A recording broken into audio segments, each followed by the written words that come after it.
The new German-French alliance in the European Union could end up destroying the European project, with a number of European countries now attacking France and Germany over the plot to take over.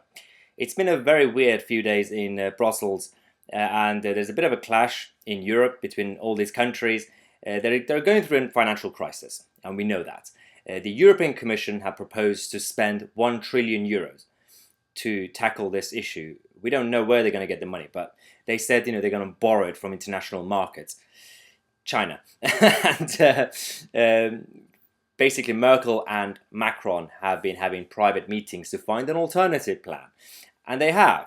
It's a terrible alternative plan. So they've come up with this idea to spend 500 billion euros, so a lot less, well, a bit half. And but they're going to use that as handouts. They're going to give handouts to all European countries, and in return, they're going to mutualize debt across all these countries, which means the Titanic is going down and we're going to bring everybody down with us. There are no boats. So this is obviously always been opposed by ordinary people in Germany, in France, in every country in Europe. This is the red line, because the moment you do this, you mutualize and harmonize debt and finances, then this is the step towards losing a tiny bit of sovereignty that these countries had.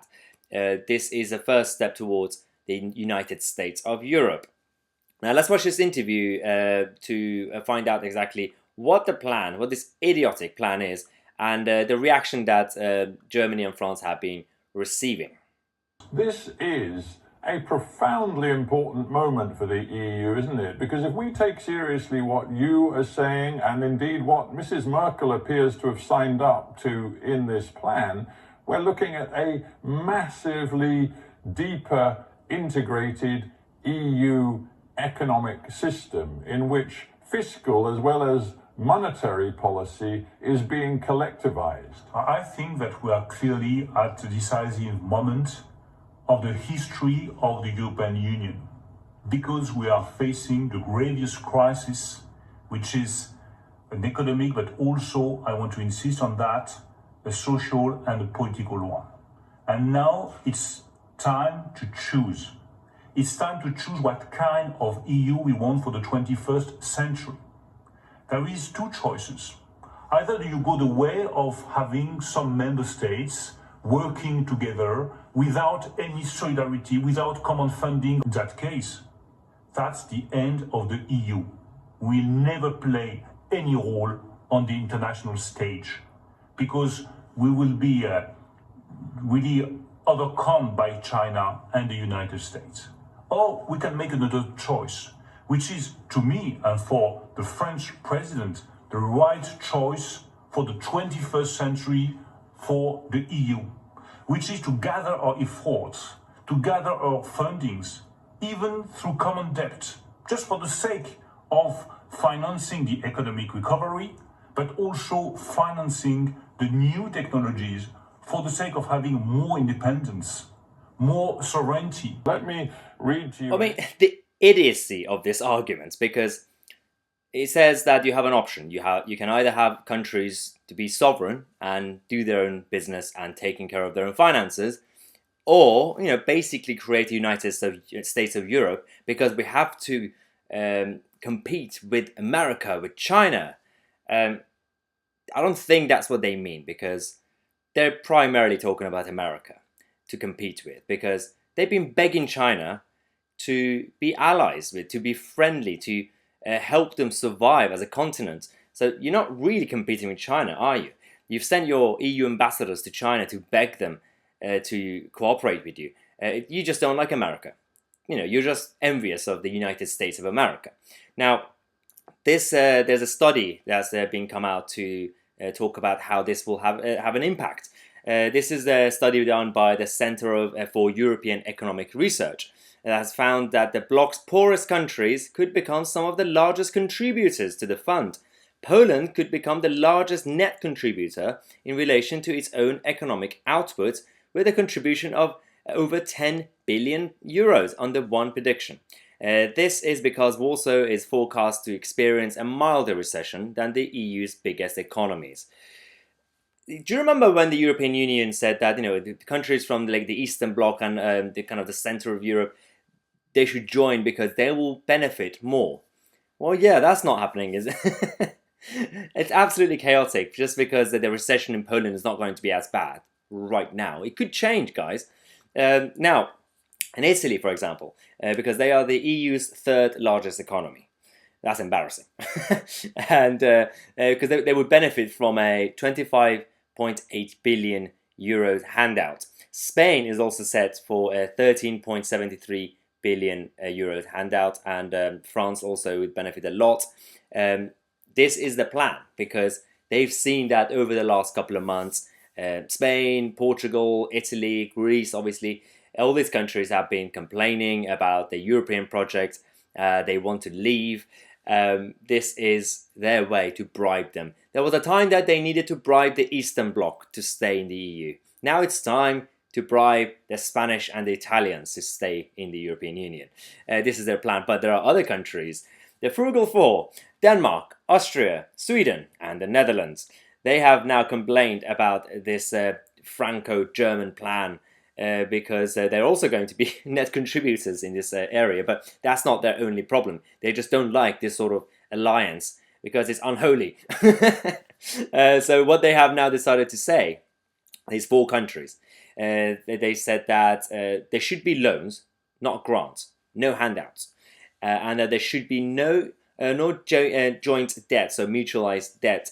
And this is a joint statement that was published a couple of days ago by these four countries. They said that we propose to create an emergency recovery fund based on a loans for loans approach, and the agreements should not lead to any mutualization of debt.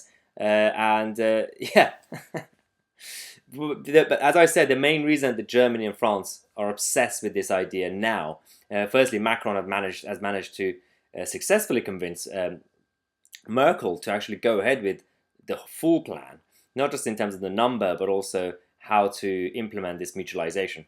And because this is their best way to harmonize finances and eventually everything in Europe. This is a stupid idea because also, at the same time, Germany are going through this issue with the European Court of Justice and the European Central Bank. I don't know if you guys remember a few days ago, we talked about how the German Constitutional Court made a move against the European Central Bank for deciding to print money and do quantitative easing without getting the German consent properly. And the European Court of Justice took the European Central Bank side.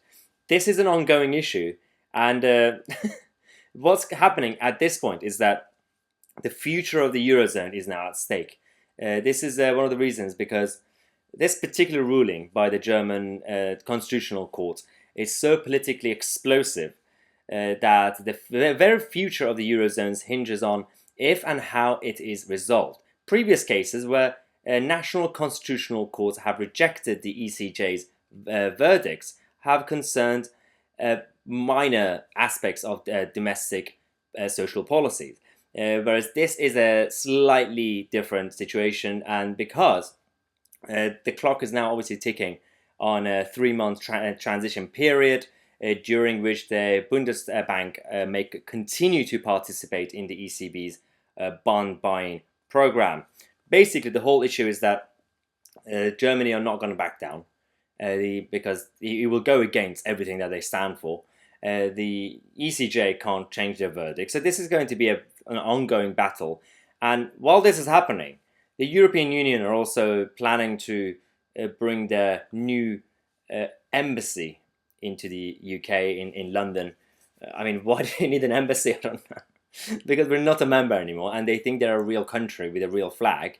So they're bringing an embassy, and the decision has now been delayed by Boris Johnson, even though they were expecting this to be granted with no conditions, because Boris is now kicking off because of the Brexit negotiations. He's not happy and is now trying to mess with the EU's head. So Brussels officials are now concerned that the move to establish a diplomatic mission in London is showing signs of breaking down. The bloc expected to be granted the status without question under the Vienna Convention, after Boris Johnson signed the EU withdrawal agreement last October.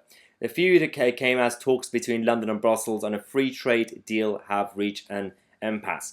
So yeah, Boris Johnson is not happy about the way the negotiations are going, so he's lashing out. Simple. What's the problem? So we'll keep you guys posted on this, especially on the financial issue in the European Union, but I'm kind of interested to see what happens with this European Union embassy. So make sure to subscribe to the channel and click on the notification bell next to it so you get notified. We have a daily news show at 5:45 p.m. and a daily vlog at 8 p.m. I'm Tousi, and I'll see you guys in the next video.